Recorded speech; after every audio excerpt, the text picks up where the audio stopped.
بسم أبون ودن منفس قدوسن حدا أملاخ أمين. كاب እግዚአብሔር አቦናን ካብ ጎይታና ኢየሱስ ክርስቶስን ጸጋን ሰላምን ምስ ኩላትኩም ይሁን። አመላ ዓለም ኮይንኩም ነዝ መደብና ትከታተሉ ክብራት ህዝበ ክርስቲያን ሎሞን ከምቲ ልሙድ እዝን ሓደ ሰዓተን ፈርዓን አቢሉ ጸንሕ ንመካነ ህይወት ቴሌቪዥን እዚ ስዕብት ሕቶታት ሒዝልኩም ቀሪቡሎ ብምኽንያት እዚ ሒዝናዮ ዘለና ቀነትን ሰኤ ጎይታናን መድሓኒናን ኢየሱስ ክርስቶስ ኣብቲ ናይ ህፃናት መደብ እዛንታ ትንሳኤን ህፃናት ዝሆና ኣለና መዛሙር ዝተፈላለየ ክህልወና እዩ ከምኡውን ስነ ጽሑፍ ብምኽንያት እዚ መዓልቲ እዚ ሒዝናልኩም ቀሪብና ኣለና ኣብቲ ንሎሚ ዝተዳለወ መደብ ቃል እግዚኣብሔር ድማ በአቦና ቀሺ ደብረጽዮን አርአያ ብሞቱን ትንሳኤኡን ንጎይታ ምምሳል ዝብል አርእስቲ ሒዞምልና ተዳልዮም ኣለው ከምኡውን ኣብቲ ንምስትንታን ዝጠቕመና መደብ እንጌራ ህይወት እግዚኣብሔር ብኩሉ ንሰናይና ዝድግፍ ኣምላኽ እዩ ዝብል አርእስቲ ሒዝናልኩም ቀሪብና ኣለና ነዚ ኩሉ መደብ ተኸታቲልኩም ናይቲ መንፈሳዊ በረኸት ተኻፈልቲ ትኮኑ ብኽብሪ ንዕድም ሰናይ ምክትታል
ሰላም ንኣኹም ህፃናት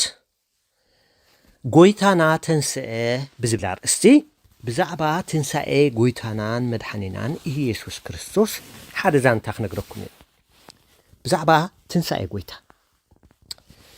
እዚ ኣብ መጽሓፍ ቅዱስና ኣብ ወንጌል ማቴዎስ ምዕራፍ 28 ካብ 1 ክሳብ 10 ኣብ ዘሎ ንረኽቦ ማርያም መግደላዊት እትበሃል ሓንቲ ካብቶም ንጎይታና ዝስዕቡ ዝነበሩ ፈታዊት ክርስቶስ ነበረት ንጎይታ ኣዝያ ትፈትዎ ዝነበረት ሰበይቲ ማለት እያ ንሳን ሓንቲ ካልእ ማርያም ዝስማ ሰበይትን ክልቲአን መሓዙት ማለት እየን ነቲ ጎይታና ተቐቢሩሉ ዝነበረ መቃብር ክሪኣ መጻ ንጎይታና ኢየሱስ ካብ መስቀል ምስ ኣውረድዎ ኣብ ጽቡቕ መቃብር እዮም ኣንቢሮሞ ነይሮም ንኣፍቲ መቃብር ድማ ብኣዝዩ ዓብዪ እምኒ ዓፀውዎ ነቲ መቃብር ዝሕልው ወታደራት እውን ገይሮምሉ ነይሮም ጎይታና ግን ብተኣምር ኣብ ሳልሳይ መዓልቱ መቃብር ፈንቂሉ ተንስአ መላእኽቲ ብዘገርም ብርሃን እናንጸባረቑ ካብ ሰማይ ወረዱ እሞ ነቲ እምኒ ከዓ አንከራረዎ። ነቲ ዓብዪ እምኒ አንከራረዎ። ማርያም መግደላዊትን ብፀይታ ማለት መሓዛኣ ማለት እዩ። ማርያም መግደላዊትን ብፀይታን ኣብቲ ቦታ ምስ በጽሓ ንጎይታን ኣብቲ መቃብር ኣይረኸባኦም። ሽዑቶም ዘንጸባርቑ መላእኽቲ እንታይ ኢሎም? እቶም ዘንጸባርቑ መላእኽቲ ንሱ ከምቲ ዝበሎ ንሱ ተንሲኡ እዩ ብምባል ነገርዎን። ሽዑ ማርያም መግደላዊትን ብፀይታን እናኸዳ ከለዋ ጎይታና ተገልጸለን እሞ ራያው። ሽዑ ጎይታ ነቶም ኣዕርኽተይ ድማ ነገራኦም ኢኽን ብምባል ተዛረበን። ነቶም ኣዕርኽተይ ነገራኦም ኢልዋን። ስለዚ ጎይታ ኢየሱስ ኣብ ሳልሳይ መዓልቲ ተንስአ ማለት እዩ። ካብቲ ኣብ መስቀል ተሰቕለሉ ዝሞተሉ ኣብ ሳልሳይ መዓልቲ ተንስአ ማለት እዩ። ሕጂ ክልተ ክሓተኩም እየ ካብ ዝነገርኩም ዛንታ ክልተ ሕቶ ክሓተኩም እየ። መልስኹም ወይ መምህራንኩም ወይ ወለድኹም ንገርዎ። ሓራይ ተዳሊኹም ዶ? ሓራይ ክልተ ሕቶ። ተቐዳመይቲ ሕቶ ንሱ ከምቲ ዝበሎ ተንሲኡ እዩ ኢሎም ዝተዛረቡ መን እዩ? ንሱ ከምቲ ዝበሎ ተንሲኡ እዩ ኢሎም ዝተዛረቡ መን እዮም? ሕራይ ተኻልእቲ ሕቶ ነቲ ጎይታና ተቐቢሩሉ ዝነበረ መቃብር ክርእያ ኢለን ዝመጻ መን ነበራ? ነቲ ጎይታ ተቐቢሩሉ ዝነበረ መቃብር ክርእያ ኢለን ዝመጻ መን ነበራ? ወይ ከዓ መንን እየን? ሕራይ እግዚአብሔር ይባርኩም።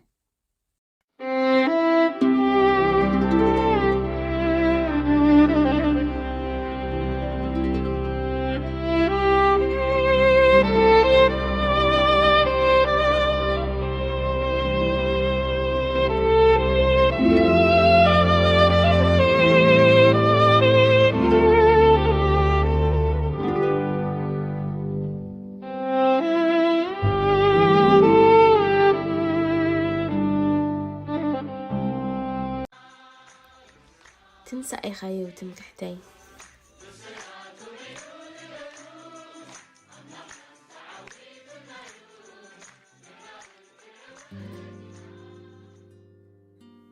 ዝብል መዝሙር ምስ ሰማዕኹ ናብ ምስንጣን ኣተኹ። እተን ትንሣኤ ብስራት ዓወት ዝብላ 10 ቃላት ናይቲ ሓሳብ ደጋጊመ ከስተንትን ጀመርኩ። ኣብ መንጎአን ዘሎ ምትሕሓዝ እውን ከስተውዕል ፈተንኩ። እቲ መልአኽ ነቶም ጓሶት ተገሊጹ ሎሚ ኣብ ዓዲ ዳዊት መድሕን ተወሊዱልኩም ንሱ ከዓ ክርስቶስ ጎይታ እዩ። እነሆ ንኹሉ ህዝቢ ዝኸውን ዓብ ሓገዝ ኣበስረኩም ኣለኹ ኢሉ ናይ ልደት ብስራት ከም ዘበሰሮም ይፈልጥ እየ። እዚ ግን ፍልይ ዝበለ ናይ ትንሣኤ ብስራት እዩ። እዚ ብስራት እዚ ፍሉይ ዝገብሮ ጎይታናን መድሓኒናን ኢየሱስ ክርስቶስ ብጻዕሪ ኣብ መስቀል ንሞት ስዒሩ ዘረከበና ካብ ሞት ካብ ሓጢአት ካብ ውድቀት ኣናጊፉ መንነት ዝልውጥ ሓይሊ ዘለዎ ምዃኑ እዩ። መሰረታዊ ዕላምኡ ከዓ ኣቦ ብፍቓዱ ነቲ ዘፍቅሮ ሓደ ወዱ ኣብ ክንዲ ኩሉ ዓለም በጃ ብምሃብ ካብ ድቕድቕ ጸላም ናብ ዘገርም ብርሃን ተመሊሶም ውሉድ ኣምላኽ ምእንቲ ክኾኑ ኢሉ ዝመደቦ ናይ ፍቕሩ መግለፂ እዩ። ገና ቅድሚ ምውላድካ ካብ ማህፀን ኣዲኻ ከይተኣለምካ ከለኻ ኣምላኽን ሓጢአትካ ሞይቱ ንውግእካ እውን ተዋጊኡ ብትንሣኤኡ ናይ ዓወት ምድምድ ጎደና ኣዳልዩልካ ከም ዘሎ ክትፈልጥ ካብዚ ዝዓቢ ብስራት እንታይ ኣሎ? ሓደ እኳ ከይምካሕ ካባኻትኩም ኣይኮነን ንክርስቶስ ብምእማን ብኸምኡ ኢኹም ዝደሓንኩም ከም ዝብል ጽሑፍ ብዘይካ ክርስቶስ ካልእ መድሓኒ ከም ዘየላ ኣሚንካ ህይወትካ ንዕኡ ብምውፋይ ተኻፋሊ ናይ ዝዓወት ትኸውን።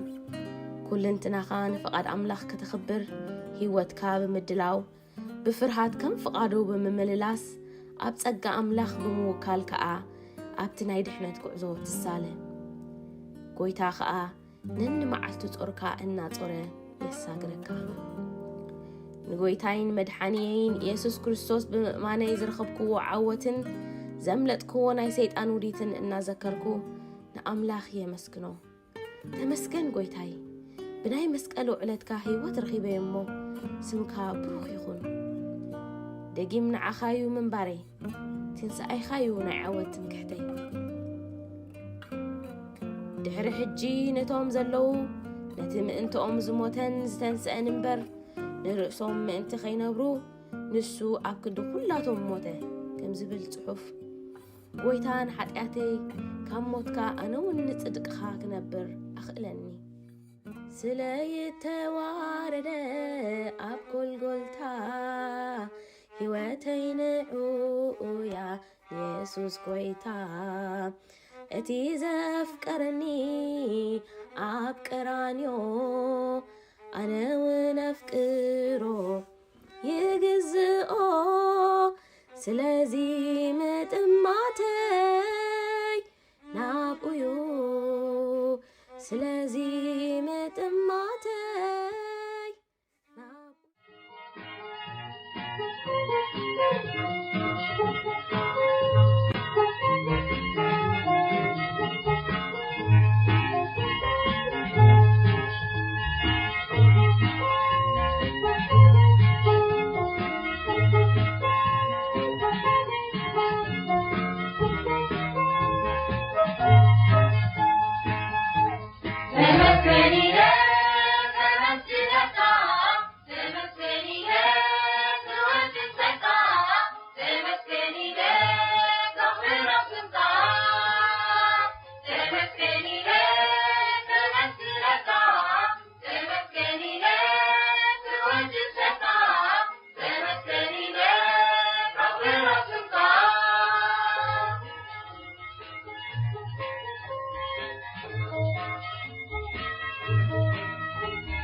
بسم أبون ودن منفس قدوسن حد أملاخ أمين كلكم حزب كريستيان أبرحقن أبقربان زلكم سلام أملاخ مسكولاتنا يكون فقاد እግዚአብሔር ኮይኑ ነዚ ናይ ዓብ ጾም ስዋኤ ወዲእና ኣብ ድሮ ወይ ከዓ ኣዋዜማ ትንሳኤ ክንበጽሕ እግዚአብሔር ኣምላኽ ብጸጉኡ ስለ ደገፈና ክብሪ ንልዑል ስሙ ይኹን በዝሎም መዓልቲ እዚ ሓቢርና እንሪኦ ከዓ እቲ ጎይታናን መድሓኒናን ኢየሱስ ክርስቶስ ኣብ ህይወትና ዝገበሮ ውዕለት ካብ ሞቱ ክሳብ ትንሳኤኡ ዘሎ ከነስተንትኖ ኣስተንቲና ከዓ ናይ ብሓቂ ንነብረሉ ኣሎና ዶ ምስ ክርስቶስ ኢየሱስ ሞይትና ምስኡ ከተንሲእና ኣሎና ዶ ክንሪኦ ሓቢርና እዚ መዓልቲ እዚ እግዚአብሔር ዕድመ ሂቡና ኣሎሞ ነብሲ ወከፍና ነቲ ቃል እግዚአብሔር ኣምላኸይ ኣምላኽ ንተዛራቢ ንነብሲ ወከፍና ሰማዕቲ ከዓ ነቲ ቃል ሰሚዕና ኣብ ህይወትና ፍረ ክፈርመታን እግዚአብሔር ኣምላኽ ናይ መንፈሳዊ እዛና ክፍተልና ኩላትና ክንጽሊ ይግባአና ምክንያቱ እዚ ቃል እዚ ምስ ህይወትና እንተዘይሓቢሩ ከምብረና ስለዘይክእል ስለዚ እግዚአብሔር መስገን ሎም መዓልቲ በቲ ብትንቢት ኢሳያስ ኣቀዲሙ እግዚአብሔር ዝተዛረቦ ናይ ብሓቂ ነቲ ናይ ባህሪ ወዱ ሰዲዱ ናይ ባህሪ ወዱ ኢየሱስ ክርስቶስ ከዓ ንነብሱ ወከፍና ንኃጢአትና ንበደልና እንጼሩ ህይወት ከም ዝሃበና ወይ እውን ካባና ዝደልዮ ነገር እንተኣሎ ኣብኡ ዝጠቆሶ ኩሉ አንቢብና ካብኡ ክንጅምር ኢና እግዚአብሔር ኣምላኽ ዝተመስገነ ይኹን ትንቢተ ኢሳይያስ ምዕራፍ 53 ካብ ቁጽሪ 4 ብሓቂ ንሱ ንሕማምና ጸሮ ንስቃይና ከዓ ናብ ነፍሱ ጸዓኖ ንሕና ገና ከም ተወቅዕን በእግዚአብሔር ከም ተቀዝፈን ከም ተዋረደን ጌርና አቋጽርናዮ ንሱ ግና ብሰር ገበና ቆሰለ ብሰራ አበሰና ድማ ተከትከተ ንሕና ሰላም እንት ክንረክብ መቅጻዕት ናብኡ ወረደ ንሕናውን ብስምብራቱ ሓውና ኩላትና ከመባጊዕ ተባረርና ነፍስ ወከፍነና መንገዱ ዘንበለ እግዚአብሔር ከዓ አበሳ ኩላትና ኣብኡ አውደቆ መከራ ጸገበ ርእሱ አዋረደ አፉን አይከፈተን ከምትናም ማሕረድ ዝኽብከብ ገንሸል ከምታ ኣብ ቅድሚ መቀርታ ስቕ እትብል በጊዕ አፉ አይከፈተን ካብ ጥቅዓትን ፍርድን ተወስደ ካብ ምድሪ ሕያዋን ከም እተቆርጸ ካብቶም ወለዱኡ መን ሓሰቦ ብምክንያት ገበን ህዝበይ ተቀዝፈ እከይ ዘገበረ ሓሶት ከኣብ አፉ ዘይተረኸበ ክንሱስ መቃብሩ ምስረሲአን ገበሩ ብሞቱ ግና ምስ ሃብታማት ኮነ እግዚአብሔር ግና በመከራ ከሕምሽሾ ፈተወ ነፍሱ ንመስዋዕቲ ኃጢአት ምስ ወፈ ዘርኢ ክርኢ መዓልትታቱ ከንውሕዩ ፍቃድ እግዚአብሔር ከኣብ ኢዱ ክሰልጥ እዩ ጻማ ነፍሱ ክርኢ ክጸግብውን እዩ እቲ ጻድቅ ባርያይ ብፍልጠቱ ንብዙሓት ከጽድቅ ኣበስኦም ድማ ባዕሉ ክጸውር እዩ እግዚአብሔር ኣምላኽ ዝተመስገነ ይኹን ብሓቂ ንሱ ንገበና ንኃጢአትና ንኹሉ በደልና ኣብ ነፍሱ ጽዒንዎ ምክንያቱ ሲ እግዚአብሔር ኣምላኽ ንሰብ ክፈጥሮ ከሎ ከም መልክዑን ከም ምስሉን ገይሩ ስለ ዝፈጠሮ ወዲ ሰብ ግን ብገዛእ ፍቃዱ ካብ መልክዕ ኣምላኽን ሓሳብ ኣምላኽን ወፂኡ መንፈሳዊ ሞት ሞይቱ እታ ንበረኸቱ ዝተፈጥረት ምድሩን እሸኹን ተኸርባን ኣብቂላ ወዲ ሰብ ኣብዛ ዓለም እዚ ብፍርሕን ብጭንቅን ክነብር ክኢሉ እግዚአብሔር ኣምላኽ ግና መልክዑን ምስሉን ዘይድርቢ ሕያው እግዚአብሔር ስለ ዝኾነ ንዕኡ ምስ ወዲ ሰብ ክዓርቆ ዝኽእል ፍጡር እውን ስለ ዘይነበረ እቲ እንኮ ወዱ ኢየሱስ ክርስቶስ ናብዛ ዓለም እዚ ክሰዶ መደበ ወዱ ክሳብ ዝህብ ክሳብ ክንድዚ ንዓለም ኣፍቀራ እግዚአብሔር ወልድ ከዓ ብፍታው ነቲ ብቃሉ ዝፈጠሮ ወዲ ሰብ ብሓቂ ካብቲ ዝወደቀሉ ህይወት ከተንስእ ህይወት ወፈ እቲ ምስጢር ኣምልኾና ኣብዚ ዘሎ ብሓቂ ነብሲ ወከፍና ሎሚ ንእግዚአብሔር ከነስምረሉ እንኽእል ዓቅምን ክእለትን ፈጺሙ የብልናን ከምታ ኣብ ቃሉ ተጻሒፉ ደሎ ጻማ ነፍሱ ክርኢ ክጸግም እውን እዩ እቲ ጻድቕ ባርያ ብፍልጠቱ ንብዙሓት ከጽድቕ እዩ ኣበስኦም ድማ ባዕሉ ክጸውር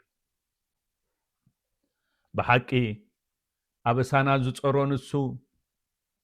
ብሓቂ ብጽድቂ ክንመላለስ ዝገብረና ከዓ ንሱ እዩ እወ ንኣበሳና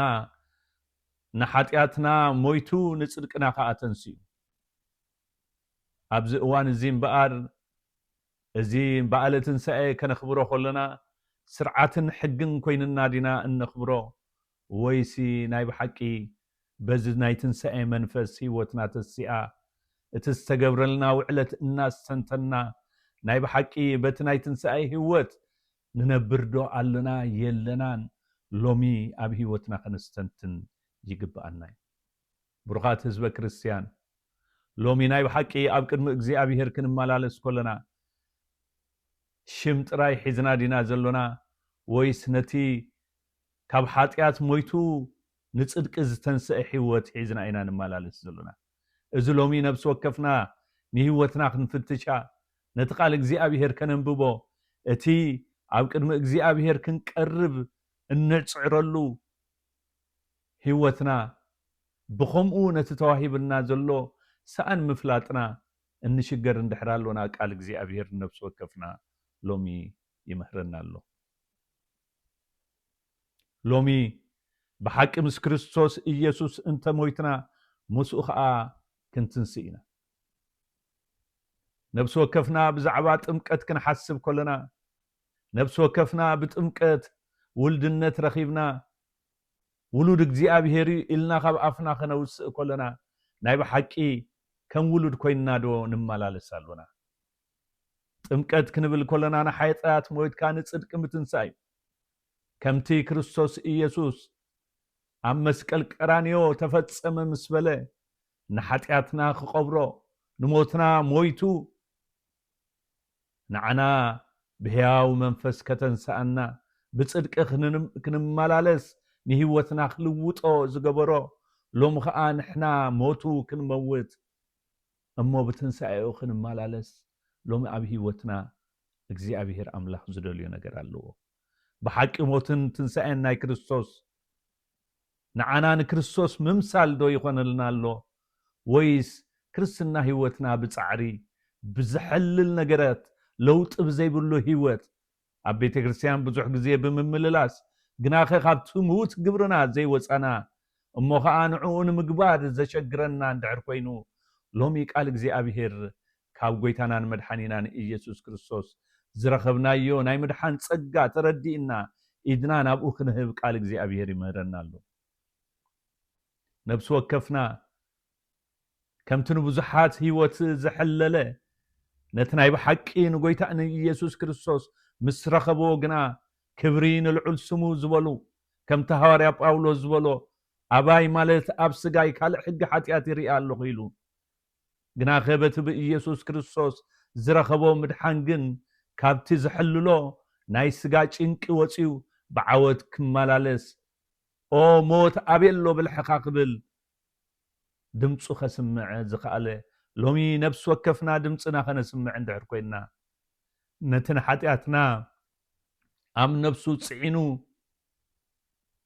ዓወት ዝሃበና ጎይታናን መድሓኒናን ኢየሱስ ክርስቶስ ኣብ ውሽጥና ክንንግሱ ኣሎና ሽዑ ኢና ክንነብረሉ እንኽእል ጸጋ መንፈስ ቅዱስ እንቕበል ክርስቶስ ኢየሱስ ስለ ዘይከበረ እቲ መንፈስ ኣይወረደን ነበረ ይብለና ቃል እግዚኣብሔር ሎሚ ብሓቂ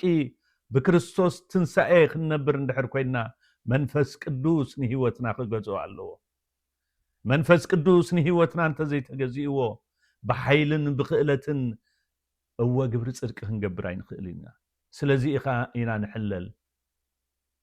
ጸሊና ንምንታይ ዘይተሰማዕና ንብል ተማሃይልልና ንምንታይ መልሲ ዘይረኸብና ንብል ሎሚ ከምተን እተን ንመጀመርያ እዋን ንጎይታናን ናይ መድሓኒናን ኢየሱስ ክርስቶስ መቃብር ክበጽሓ እወ ናይ ብሓቂ በቲ ሕጊ ናይ ኣይሁድ ነቲ መቃብር ክገብራሉ ኣብ ዝኸዳሉ እዋን ነቲ መቃብር ጥራዩ ምስ ረኣየኦ ሰንቢደን እቲ ጎይታ ዝበለን ፈጺመን ኣይዘከሮኦን እቶም መላእክት ግና መላእክ ግና እወን ምንታይ ነቲ ህያው አቦታ ሙታት ትደልዩ ኣለኹን ንሱ ተንስኡ ብሓቂ ዝተንስአ ህይወት ኢኻ ሒዝካ ዘለኻ ተረዲእክ እንድሕር ኮንኪ ናይ ብሓቂ እዚ ዝተንስአ ክርስቶስ ኢየሱስ ኣብ ልብኻን ኣብ ልበይን ኣብ ልብኽን ነጊሱ እንተሓልዩ እወ ዝተንስአ ህይወት ኢኻ ሒዝካ ኣብ ምውት ግብርኻ ግን ክርስቶስ ክትረኽቦ ኣይትኽእልን ኢኻ ንምውት ግብርኻ ከንቱ ክገብሮ ዝኽእል ከዓ እቲ ክርስቶስ ኢየሱስ ኣባኻ እንተንጊስካ ኢኻ ሎሚ ብሓቂ እምነትና ሕግን ስርዓትን ኮይኑ ክኸይድ ዘይኮነሲ ናይ ብሓቂ ነቲ ዝተሰቕለ ክርስቶስ ኢየሱስ ኣብ ውሽጥና ክንግሶ መንፈስ ቅዱስ ሽዑኡ ኣብ ነፍስ ወከፍና ክዓስል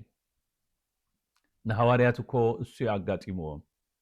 እቲ ንብዙሕ ዓመታት ምስኦም ኮፍ ኢሉ ዝነበረ ጎይታ ፍልይ ምስ በሎም ተሓሊሎም ናይ ብሓቂ እቲ ተስፋ ዝገበርናሉ ሕጂ ግን የለን ምሳና ኢሎም ጎይታ ኢየሱስ ክርስቶስ ግን ኩነታቶም ምስራኤ ዓቕሞም ምስራኤ ብዘይ መንፈሱ ክኸውን ከም ዘይክእል ከዓ ስለ ዝፈልጥ እቲ መንፈስ ካይመፀ ኣይትውፁ ኢሉ ኣነ ናብ ኣቦይ ምስ ከድኩ ክሰደልኩም እየ ንሱ ዝነገርኩኹም ዘበለ ከዘክረኩም እዩ ከጽንዓኩም እዩ ክስርተኩም ኢልዎም ሎሚ ናብ ህይወት ክርስትና ጸኒዕና እንተሰሪትና ንእግዚአብሔር ባህ ዘብሎ ህይወት ሒዝና ክንጓዓዝ እንድሕር ኮይና ነዚ ምእንታና ዝተሰቕለ ምእንቲ ጸድቅና እውን ዝተንስአ ክርስቶስ ኢየሱስ ኣብ ልብና ነንግሶ ሽዑኡ ንጽድቂ ከግብር ዝኽእል መንፈስ ሓቂ ኣባና ክገዝእ እዩ ብሩኻት ህዝበ ክርስቲያን ብርግጽ ነፍስ ወከፍና ببزح محلال نحلل لنا نእግዚአብሔር كل ግዜ ከነሐግሶ ንጽዕር እዚ ስጋና ግና ከምታ ሐዋርያ ጳውሎስ ዝበሎ ኣነ ነቲ ሰናይ ነገር ዝደልዮ ዘይኮነስ ካልእ ነገር ይጠብቀንሎ አይሉ ስለዚ እዚ ስጋና ንዓለምን ንኃጢአትን ክግዛእ ይቆሎ ብሓቂ ግን መንፈስና ሓይሉ ክወጽእ እንድሕር ኮይኑ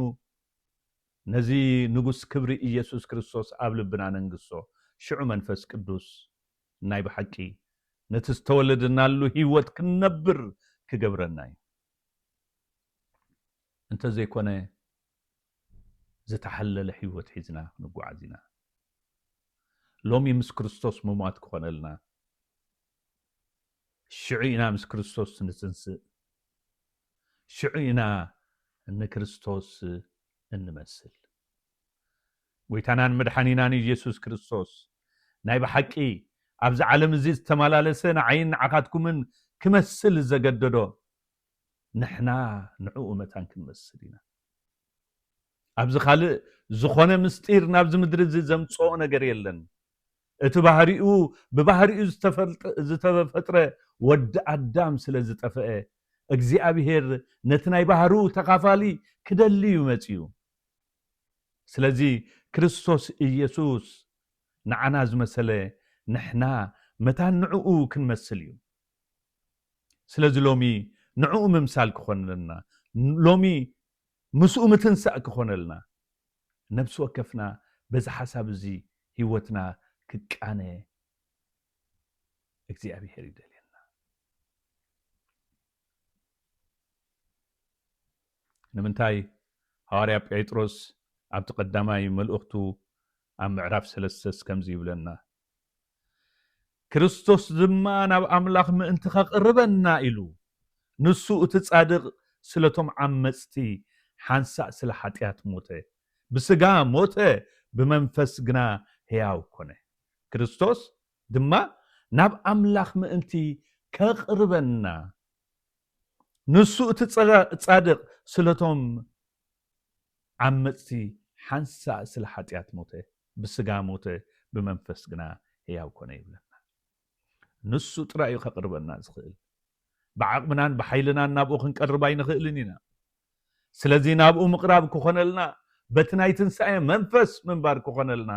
ሎሚ ነቲ ተገብረልና ውዕለት ኣሜሊና ንቀበሎ ኣብ ቲቶስ እውን ከምኡ ዝብለና ኣብቲ ምዕራፍ 2 ቁጽሪ 14 ኢየሱስ ክርስቶስ ካብ ዓመፃ ዘበለ ምእንቲ ሓራ ከውፃአና ንርእሱ እውን ንሰናይ ግብሪ ዘቕንእን ገንዘቡ ዝኾነን ህዝቢ ምእንቲ ከንጽህ ኢሉ ንሱ ነፍሱ በጅኣ ኣሕለፈ ይብለና እንተዘይኮነ ሎሚ ብጻዕርና ብኽእለትና ክንምካሕ ንደሊ እንድሕር ኣሎና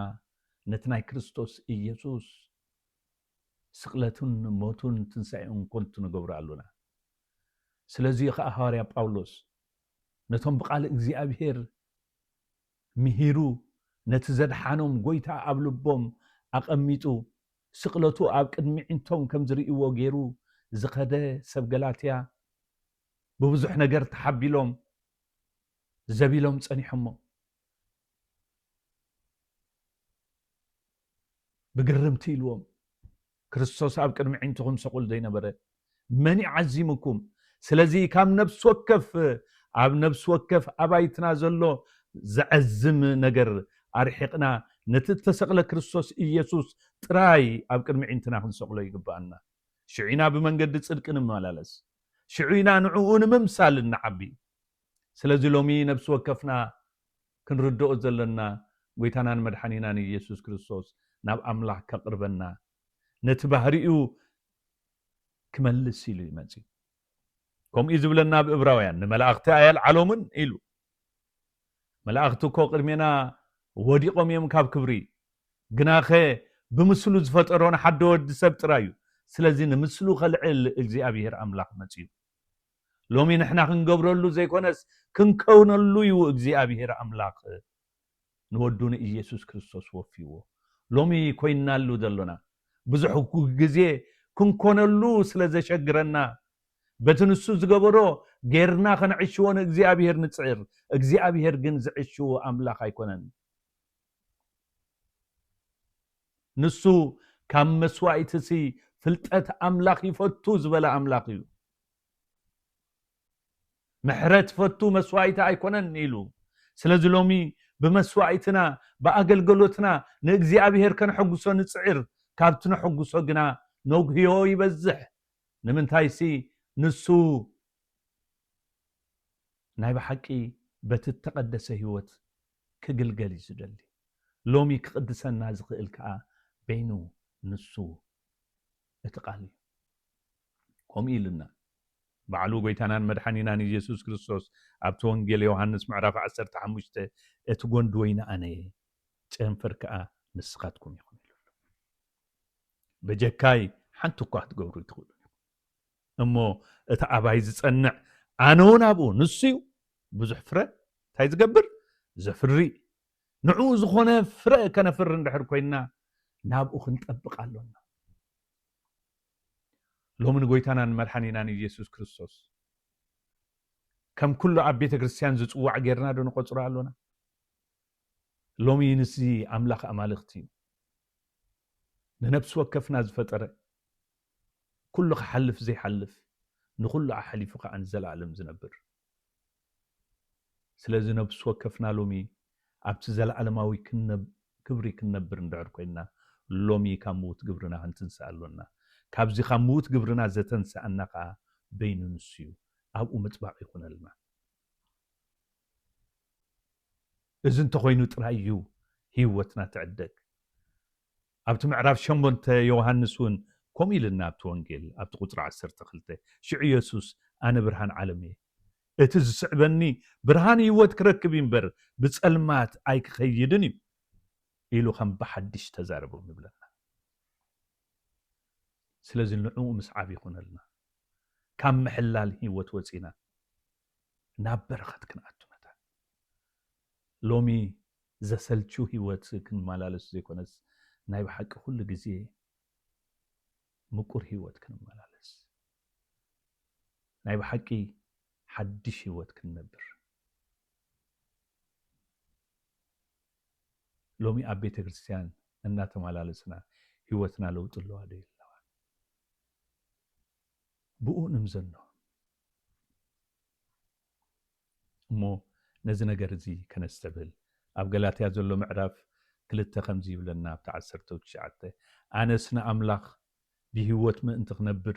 كاب حجس بحج موتكو مس كريستوس انتاي كونكو تقبركو جناخ كريستوسي اباي زنبر زلون بر دقيم انا ايكون كن زنبر زلخو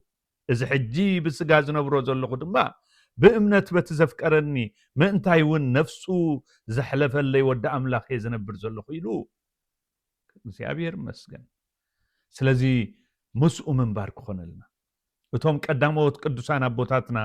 እቶም አቦታትና ቤተክርስቲያን ዝባሃሉን ኮም የሚለውና ቅዱስ አትናሲዮስ አብ ጽሑፉ እውን ከምዚ ይብለና ቃል ስጋ ዝኾነሉ ምክንያት ንሕና መለኮታዊ ባህሪ ምእንቲ ክንካፈል እዩ ስለዚ ናቱ መክፋል ክኾነልና እንድሕር ኮይኑ ካብኡ ናይ ብሓቂ ምልአድ ክኾነልና ብመንፈስ ቅዱስ ክንምራሕ ንጎይታናን መድሓኒናን ኢየሱስ ክርስቶስ ኣብ ህይወትና ከነንግሶ ገዛኢ ህይወትና ክንገብሮ ሽዑኡ ከምብረና ዝኽእል መንፈሱ ኣብ ነፍሲ ወከፍና ክኸውን እሞ ሎሚ ኣብ ነፍሲ ወከፍና ዝተሓለለ ህይወት ዘሎ ሎሚ ንህይወትና ንፈትሻ ነቲ ዝተሓለለ ህይወትና ሓይሊ ሂቡ ከተንሳአና ዝኽእል በይኑ ንሱ ጎይታናን መድሓኒናን ኢየሱስ ክርስቶስ እዩ ስለዚ ንዕኡ ነንግሶ مس كريستوس متنسى متان كخونلنا سلازي تنسى كريستوس نمسعيرو نحدش هيوت من مللاسي مالتي ابترومي شدش تربعته وانتاي دبلنا كم كريستوس بخبري ابو كاموتات تنسى كم ودما نحنا إلو بحدش هيوت كنملالس بتمكت مسؤ تقبرنا بتمكت مسؤ انتاي كنا تقبرنا كمتي كريستوس إيسوس من تحتياتنا زموته نفسه زوفه نحنا خال لومي نحتيات كنموت نصدقي كنتنسق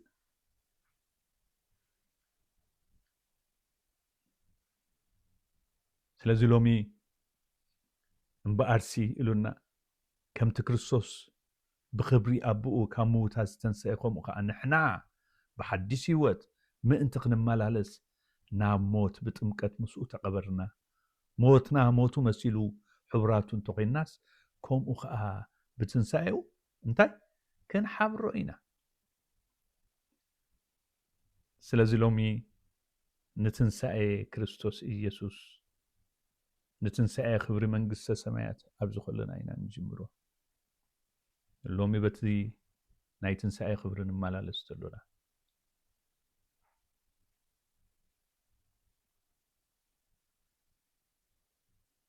سلازي لومي موت كمتسو خلوه نفرح زيكونس نموت سعيرو زتنسى قويتا اللونا كابز عالم زي جنك وزينا أبز العالماوي كبرينا ننبر أبونا قدوس يوحنس أفورقي أمناي تنسعي سبكوتوس كمزيلو مقابر تخفيتيو سيول تسعيريو لومي ما نمسب نموت هايفرح مقنياتو مدحانينا كام موت وزي أوزي إنا يبل مقابر تخفيتو سيول تسعيريو لومي ما نمسب نموت هايفرح مقنياتو اتمدحانينا كام موت أوزي إنا يبل سلازي نكريستوس ممثال مالت تسفى مقراص أيكونن أبزل لخات حلو بتسفى منباري لومي نكريستوس كنمثل زي أبيهر زي عن تصوعنا له هاريا باولوس أب فيليبي زبولو أب تمعرف كلته حموشته نعوري إنا خنا عدسوينا إتا أب كريستوس يسوس زنبر حساب أبخاتكم يهلكم نسو بملك أملاك كنسو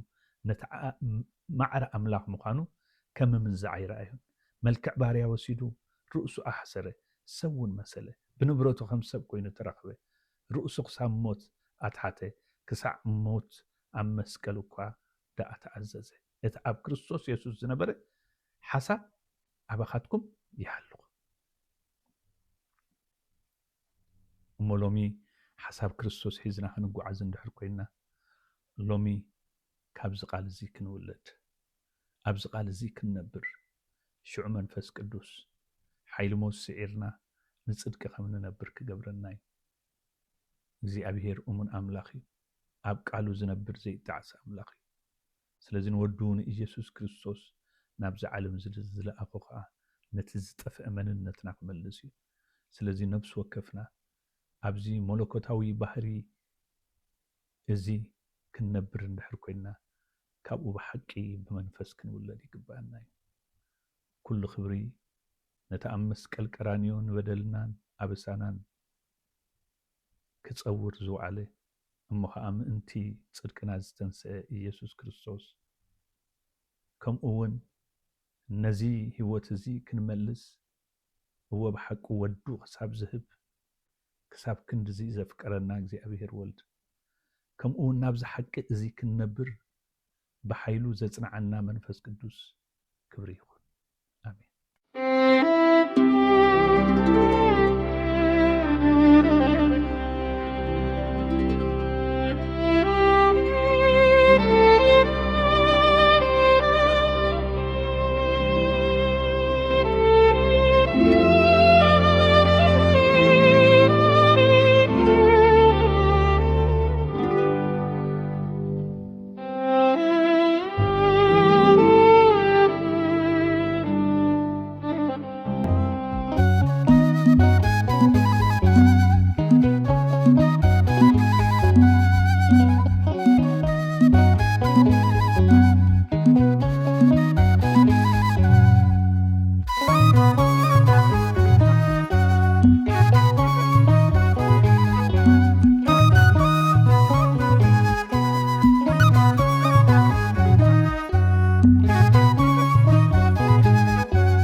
ጎይታ መልከካ ዘገርም ዝናኻ ገኒኑ ኣብ ዓለም ብጽድቂ ፍርዲ እትፈርድ መን እሞ ብኣኻ ዘይርዕብ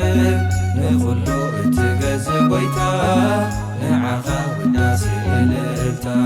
ንስምካ ይግባእ ክብሪ ኣብ ሰማይ ከምኡውን ኣብ ምድሪ ኣብ ሰማይ ከምኡውን ኣብ ምድሪ ኣብ ሰማይ ከምኡውን ኣብ ምድሪ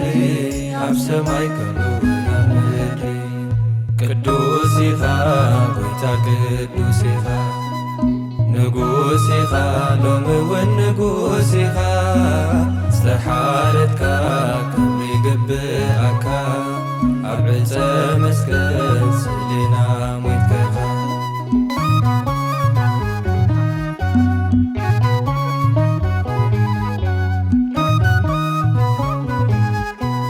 ንሰባት እትርር ቅዱስ ኣብ እምባ ጽዮን ኢኻ ንጉስ ሞትከኻ ግብኣካ ክብሪ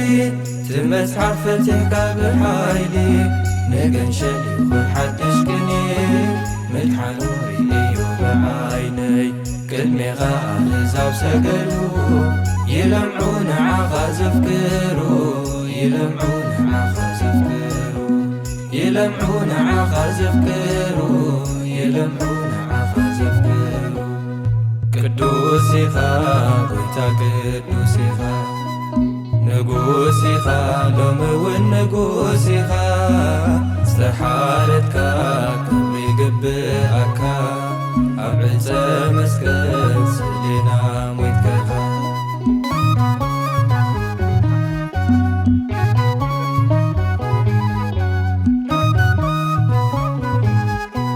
መን እሞ ንዓኻ ዘይፈርህ ርዩካ ኣብ ምድሪ ክትሰርሕ ምህረትካ ዝበዝሖም ኩሎም ከም ልኹ ወፂኦም ካብ ቤቶም ንገንሸል ይኹን ሓድሽ ቅኔ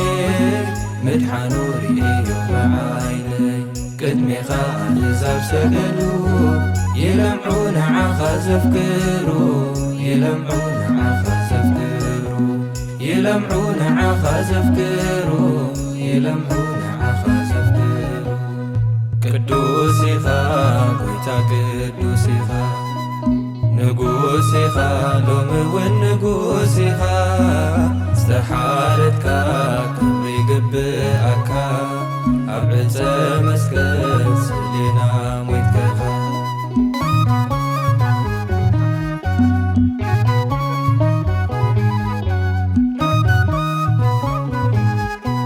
ኦ ጎይታ መልከካ ዘገርም ዝናኻ ገኒኑ ኣብ ዓለም ብጽድቂ ፍርዲ እትፈርድ መን እሞ በኣኻ ዘይርአብ ንኹሉ እትገዝእ ጎይታ ንዓኻ ውዳሴ እልልታ ንስምካ ይግባእ ክብሪ ኣብ ሰማይ ከምኡውን ኣብ ምድሪ ኣብ ሰማይ ከምኡውን ኣብ ምድሪ ኣብ ሰማይ ከምኡውን ኣብ ምድሪ ኣብ ሰማይ ከምኡውን ኣብ ምድሪ ቅዱስ ኢኻ ጎይታ ቅዱስ ኢኻ ንጉስ ኢኻ ሎሚ እውን ንጉስ ኢኻ ዝተሓረድካ ክብሪ ይግብአካ ኣብ ዕፀ መስቀል ስእሊና ሞትከኻ ቅዱስ ኢኻ ጎይታ ቅዱስ ኢኻ ንጉስ ኢኻ ሎሚ እውን ንጉስ ኢኻ ዝተሓረድካ ክብሪ ይግብአካ ኣብ ዕፀ መስቀል ስእሊና ሞትከኻ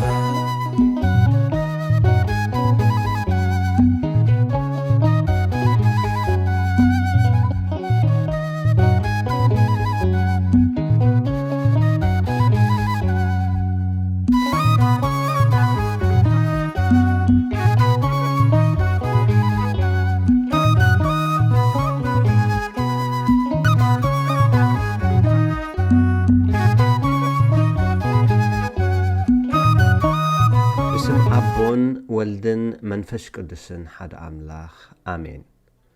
ብምኽንያት በዓል ትንሣኤ ካብ ትንሣኤ ምውፃእ ሊቃውንቲ ቤተ ክርስቲያን ትርጉም ጾምን ከብርሁ ኣብ ፍትሐ ነገሥት አንቀጽ 15 318 ኣቦታት ቤተ ክርስቲያን ዝበልዎ ብምጥቃስ ከምዚ ብምባል የስተምህሩ ጾምሰ ተከልኦተ ብሲ እመብልእ በጊዜ እውቅ በውስጠ ሕግ እንክትርጉምዎ ኸዓ ሕጊ ንዝሰርዐ እግዚአብሔር ብምእዛዝ ኣብ ዝተወሰነ ወይ ዝተፈልጠ ጊዜ ናይ ሰብ ካብ ምግቢ ምኽልካል ጾም ይበሃል። ስለቲ መዓልቲ ዝተወሰነ ጥራይ ንእግዚአብሔር ከይተኣዘዝካ ንርእስኻ ምግቢ እንተ ኸላእኻያ እግዚአብሔር ጾም ከም ዘይሓስቦ እዩ ኣቦታት እምነት ዝምህሩና። ቃል እግዚአብሔር ከዓ ከምዚ ብምባል ይደግፎም ሓደ እዋን ደቂ እስራኤል ጾም ጸይሞም ነበሩ። እቲ ምኽንያት ብጾም ንስሐ ኣትዮም ካብ እግዚአብሔር ምሕረት ክረኽቡ ጽድቂ ከዓ ክቕበሉ ከም ውፅኢቱ ከዓ ቀረባ ኣምላኽ ክኾኑ ትጽቢት ነበሮም። ከም ትጽቢቶም ስለ ዘይኮነሎም ግን ኣብ እግዚአብሔር ከጉረምርሙ ጀመሩ። ከምዚ ዘይንረክብ እንተኾይንና ከምዚ ከዓ ዘይውሰኸና እንተኾይኑ ንምንታይ ጾምና ንምንታይ ከነፍስና ሓሳእና ብምባል ጽድቆም ክጽብጽቡ ጀመሩ። እግዚአብሔር ጉርምራሞም ስለ ዝሰምዐ ንኢሳይያስ ኣብ ክንዳኡ ኮይኑ መልእኽቱ ክነግረሉ ለኣኹ። እግዚአብሔር ጥዑም እዩ ካብ ሕማቕካ ጽቡቕካ ጐሊሑ ስለ ዝረአዮ ጽቡቖም ክጽብጽብ ጀመረ። ኣብ ጸጽባሕ ትደልዩኒ መገድታተይ ክትፈልጡ ድማ ትፈትዉ። ሕጊ ጽድቂ ካባይ ትደልዩ ናብ ኣምላኽ ክትቀርቡውን ትፈትዉ። እዚ ብርእሱ ጽቡቕ እኳ እንተኾነ ግናኸ ሕገይ እንተ ዘይሓለኹምን ካብ ክፉእ እንተ ዘይረሓቅኩምን ዋላ እኳ ክሻን ሓሙኽሽትን መንጸፍ ጌርኩም ርእስኹም ኣሕሲእኩም እንተጾምኩም ኣነስ ጾማ ይብሉኒ። ንጸውም ኣሎና እናበልኩም እትገብርዎ ዘለኹም ትርእይዎ ዶ ኣለኹም? ንግዙኣትኩም ትገፍዑ ወረባዕስን ክርክርን ሓሊፉስ ሕሱም ጉስጥን መውቃዕትን ውን ወሲኽኩምሎ ኣነ ጾም እየ ዝብሎስ ንርእስኻ ምግቢ ብምኽልካልን ርእስኻ ብምሕሳእን ምስኡ ኸዓ ሕገይ ከዓ እንተሓሎኻን ካብ ክፉእ ኸዓ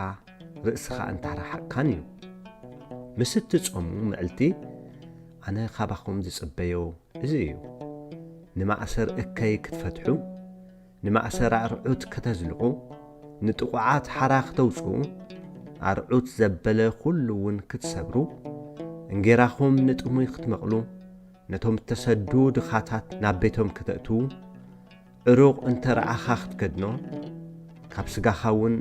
ከይትሕባእዶ ኣይኮነን ናይ ነፍስኻ ንጥሙይ ክትመቅል ንጭንቕቲ ነፍሲ ክተጽግቡ ጸይምካስ ሕገይ እንተዘይፈጸምካ ግብረይ ኸዓ እንተገበርካ ኣነ እንተዘይሰሚዕየካን እንተዘይባሪኸካን ሽዑ ትዕዘበኒ እዚ ምስ ትገብሩ ዝስዕበኩም በረኸታት ከዓ እዚ እዩ ምሕዋይኩም ክቕልጥፍ እዩ ጽድቅኹምን ክደምቕ ክቐድመኩም እዩ ክብሪ እግዚኣብሔር ከዓ ደጀንኩም ክኸውን እዩ ምስ እትጽውዕኒ መልሲ ምስ እተእውዩ ከዓ ረድኤት ብርሃንኩም ኣብ ጸልማት ክወፅእ ጸልማትኩም ከዓ ኸም ቀትሪ ክኸውን እዩ ምርሒት ኣምላኽ ንኹሉ ግዜ ክኾነልኩም እዩ ኣብ ምድሪ ዓጻምእ ነፍስኹም ክትጸግብ እያ ኣዕጽምትኹም ክብርትዓየን ንስኻትኩም ከም ዝሰተየ ኣታኽልትን ከምቲ ማዩ ዘይነጽፍ ዓይኒ ማይን ክትኮኑ ኢኹም ንዓኹምን ንዘርእኹምን ውን ኣብ ቤት ኣምላኽ ናይ ምዕያይ ሓለፋ ክትረኽቡ ኢኹም እናጾመን ነፍሱ እናሕስአን ግናኸ ተግባሩ ዝገብር ብሕጊ ኣምላኽ ከዓ ዘይምራሕ እንተኾነ እግዚኣብሔር ጸሎቱ ከም ዘይሰምዖን ቁልሕ ኢሉ ከም ዘይርእዮን ኣረድአ በንጻሩ ከዓ እቲ እናጾመን ነፍሱ እናሕስአን ሕጊ ኣምላኹ ዝፍጽም ጽቡቕ ዝገብር ካብ ናይ ነፍሱ ዘማቕል ፍትሒ ዝገብር ግና ከም ዝተባህልዩሉ ኣሎ ካብ ናይ ነፍስኻ ንጥሙይ እንተመቐልካ ንጭንቕቲ ነፍሲ እንታጽገብካ ሽዑ ብርሃንካ ካብ ጸልማት ክወፅእ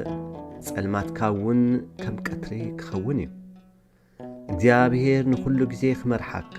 ኣብ ምድሪ ጻምእ ንነፍስኻ ኸጽግባ ንዕጽምትኻ ድማ ኸበርትዖ እዩ ንስኻ ከዓ ከም ሰተያ ታኽልትን ከምቲ ማዩ ዘይነጽፍ ዓይኒ ማይን ክትከውን ኢኻ ደቅኻ ነቲ ቀደም ዝዓነወ ክነድቁ እዮም ንመሰረት ብዙሓት ወለዶ ኸተቕውን ኢኻ ነዳቕ ፍሩስን መሳፍሮ ዝኸውን መገዲ መዕረይን ተብሂልካ ክትስመ ኢኻ ዕላማታትና ይጾም ብንስሓ ሕድገት ሓጢኣት ንምርካብ ብዙሕ ሓጎስ ንምርካብ ካብ ሓይሊ ፍትወት ንነፍስኻ ንምስዓር ደመ ነፍሲ ንህያዊት ነፍሲ ንኽትግዝኣ እዩ ሕድገት ሓጢኣት ንኽንረክብ ንንስሓ ብጾም ምስ እነሰንዮ ጸሎትና ሓይሊ ይረክብ እግዚአብሔር ከዓ ንዕኡ ዘሎና ኽብሪ የርኢ ቃል እግዚአብሔር ንንስሓ እንክገልጹ ከምዚ ይብል ምሳሌ 28:13 ገበኑ ዝኽውን ኣይሰልጦን እቲ ዝናዘዘሉሞ ዝሓድጎ ግና ምሕረት ይረክብ ንስሓ ምሉእ ዝኸውን ንዝተናዘዝካሉ ሓጢኣት ከም ተሓድጎ ምስ እትውስን ካብ እግዚአብሔር ምሕረት ከም እትረክብ እዩ ዝገልጸልና ሓጢኣት ንነፍሲ ሰብ ስለ ተጨንቆ ሰብ ብንስሓ ምስ እግዚአብሔር ምስ ዝዕረቕ ነፍሱ ብሓጎስ ትምላእ ነፍሱ ከዓ ብናይ ሥጋ ትምኒት መታን ከይተጨንቆ ንምንባር ዘድልያ ጥራይ እናሃበ ብጾም ምስ ዝመልካ ሓጎሱ ምሉእ ኮይኑ ይመላለስ በቲ ጾም ከዓ እታ ህያዊት ነፍሱ ከዓ ነታ ደማዊት ነፍሱ ነታ ደማዊት ነፍሱ ንኽትመልካ ሓይልን ፍቓድን ትረክብ እግዚአብሔር ከምቲ ንሱ ዝደልዮ ጾም ንዝጾመት ነፍሲ ካብቲ ዝኣተወላ ኺዳናት ውሕድ ክንጠቅስ ኩሉ ጊዜ ክመርሓ ኣብ ምድሪ ጻምእ ንነፍሳ ኸጽግቦ ንዕጽምታ ኸበርትዖ ከም ሰተየት ኣታኽልቲ ክትከውን ማይ ዘይነጽፍ ዓይኒ ማይ ከም እትኸውን እዩ ስለዚ እዚ ንጾሞ ዘለና ጾም ሕጊ ኣምላኽ ዝተሓውሶ ምስ ዝኸውን ድሕሪት ምፍጻም መዓልቲ ጾም እውን እንተኾነ ሕጊ ኣምላኽ ንምሕላው ዝኽእል ጸጋታት ከም እተዋህበና ረድኤቱ ንኹሉ ግዜ ምዃኑን እቲ ሓይልና ከዓ ካብቲ ዘይነጽፍ ዓይኒ ማይ ክርስቶስ ስለ ዝኾነ ኣዕጽምትና ሓይሊ ረኺቡ ንምድረ በዳ ዝስግር ሓይሊ ከም እንለብስ እዩ ዝገልጸና።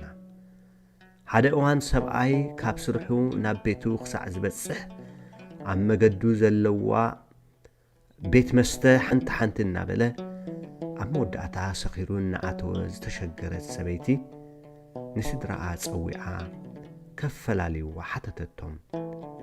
ሰብኣይ ጌግኡ ተኣሚኑ ከም ዘይደግም ለሚኑ ይቕሬታ ብምባል ዳግም ዕድል ክወሃብ ሓተተ። ንጽብሒቱ ካብ ስራሕ ወፂኡ ናብ ቤቱ ክጓዓዝ ጀመረ። ኣብ ቅድሚኡ ዝጸንሖ ቤት መስተታት ተጸሚሙ ረጊጽወን እናሓለፈ ጥቓ ገዝኡ በጽሐ። በቲ ዝረኸቦ ሓይሊ ምሕሳም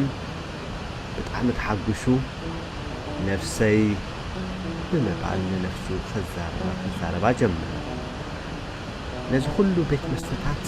ረጊጽክዮ ሓሊፍኪ ብምባል ንነፍሱ ብኣርሚ ሞት ጣመታ። ናይዚ ኩሉ ጀግንነትኪ 2 ቢራ ሽልማት ይግባእኪ ብምባል ኣብ ጎረቤት ገዝኡ ዘላ ቤት መስተ ኣተወሞ ሰኺሩ ንቤቱ ኣተወ ይበሃል። እዚ ሰብኣይ ነዘን ቤት መስተታት ሰጊርዎን ምሕላፉ ከም ዕላማ ስለ ዝሓዞ ቀንዲ ነገር ረሲዑ ጻዕሪ ኩሉ ከንቱ ከም ዝኾነ ኢና እንዕዘብ። ናይ ጾም ዕላማ ምሕሳብ መግቢ ዘይኮነስ ሳላኡ ዝርከብ ምሕረት ንስጋና እንመልከሉ ሓይሊ እንቐበለሉን ከም ውጽኢቱ ከዓ ሓጎስ ኣምላኽ ንልብና ዝመልኣሉ ምዃኑ እዩ ቤተ ክርስቲያን ትምህረና። ሓደ ንኣምላኽ ዝፈርህ ሰብ ብጻዩ ዝሙት ንምፍጻም ክለጻጸን ኣካላቱ ከጽርን ምስ ረኣዮ ምስቲ ንሱ ባዕሉ ስጋን ደምን ጐይታና ንምቕባል ዝገብሮ ናይ ስጋን ነፍስን ናይ ጽሬት ምድላው ብምንጽጻር ከምዚ ብምባል ጸሓፈ። ገሊኦም ሰባት መታን ክነጽሁ እዮም ዝጸርዩ፣ ገሊኦም ሰባት ከዓ መታን ክረስሑ እዮም ዝጸርዩ በለ። ሎሚ እዚ ኩሉ ዝጸምናዮ ነፍስና ዝሕሳእናዮ ኣብ ምዝዛሙ እንታይ ንምግባር ተዳሊና ኣለና? ብምኽንያት በዓል ትንሣኤ ካብ ትንሣኤ ዘውፃና ብዙሕ መደባት ተዳልዩ ኣሎ። ብዙሓት ትካላት ለይታዊ ትልሂታት ንዕብዳን እኹል ምድላው ይገብራ ኣለዋ። እንተ ብፍላጥ እንተ ብዘይፍላጥ ብዙሓት መስተታት ንዝሙት ዝዕድም ኣከዳድና ዘለወን ኣሳሰይቲ ንስኽራን እኹል ዝኾነ ዓቐን መስተ ንምድላው ይሸባሸባ ኣለዋ። ምዕረፊ ኣጋይሻት ሕጊ ሰማይ ብሓንሳብ ክድቅሱ ንዘይፈቀደሎም ሰባት ምቹእ መዕረፊ ኣዳልየን ይጽበያ ኣለዋ። ኣነ ንስኻንከ ኣብ መዓልቲ ትንሣኤ ክንትንስእ ትንሣኤና ከዓ ነባሪ ክኸውን ዲና ወሲንና ዘሎና ወይስ ብምኽንያት መዓልቲ ትንሣኤ ግብሪ ሞት ኢና ክንገብር መዲብና ዘሎና? ሓጢኣት ዝመረጸ ሞት መረጸ፣ ጽድቂ ዝመረጸ ከዓ ሕይወት መረጸ እዩ እሞ ዓስባ ሓጢኣት ሞት ስለ ዝኾነ ኣይፋልን ንሞት ክንብል እግዚኣብሔር ጽቡቕ ምርጫና ይጽበ። እግዚኣብሔር ሕያዋይ እዩ እሞ ሞት ሓደ እኳ ኣይፈቱ። ሮሜ 6:22-23 ዓስባ ሓጢኣት ሞት እዩ፣ ውበት ጸጋ ኣምላኽ ግና ብክርስቶስ ኢየሱስ ጐይታና ናይ ዘለዓለም ሕይወት እዩ። ሕጂ ግና ካብ ሓጢኣት ሓራ ስለ ዝወጻእኩም ንኣምላኹን ስለ ተገዛእኹም እሞ ፍሬኹም ንቅድስና ኾይኑሎ መወዳእታ ከዓ ናይ ዘለዓለም ሕይወት እዩ። ምኽንያት እዚ ጾም እዚ ጐይታና ምእንታና ዝጾሞ ጾምን ንዓና ዝኸፈለ ዋጋን እናዘከርና እንጾሞ ጾም እቲ ቀንዲ ዕላምኡ ንሓጢኣት መይትና ንጽድቂ ክንነብር ምዃኑ እቲ ቅዱስ መጽሓፍና ይነግረና። ኣብ ቀዳማይ ጴጥሮስ ምዕራፍ 2 ካብ ፍቕዲ 24-25 ንሓጢኣት መይትናስ ንጽድቂ ምእንቲ ክንነብር نسو بعلونا حتياتنا أبسقو أب أنشيتي صورو بقسلو يخم زحاوكم كم التبارر أباقع نيركم يخم أمو حجقنا نابتو واساكم حلاو نفساتكم تملسكم علكم صوم نحتيات كنموت زرد عنا عبي مسارحي إيو تنسائي خا نايم حوينا عواجيو عب تنسائين دحر تنسائي كنتنسئن نصدقي كننبر كنوسني قبعنا دعنبر نموات كنصبه أيقبعنا إذا زخل منفس قدس كأمسان علو أبريمي معرف شمونته فقد 26 منفس لما خمون دخامنا يدقفو إيو كما يجيرنا خنصلي خمز قبعنا أين فلتنينا سلزي تمنفس بعلو يو بزي نقر تازل منلنا نسو ندخامنا يدقف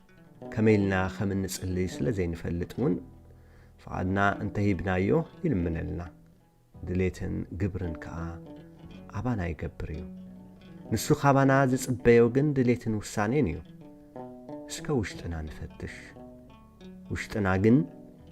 نتنسائي نفسنا دو ويس نموت نفسنا ايو زصبتلو اتمخنيات كا عصبحت موت يمو እግዚአብሔር ንኃጢአት እምቢ ክንብል ይርዳአና ስብሓት ንእግዚአብሔር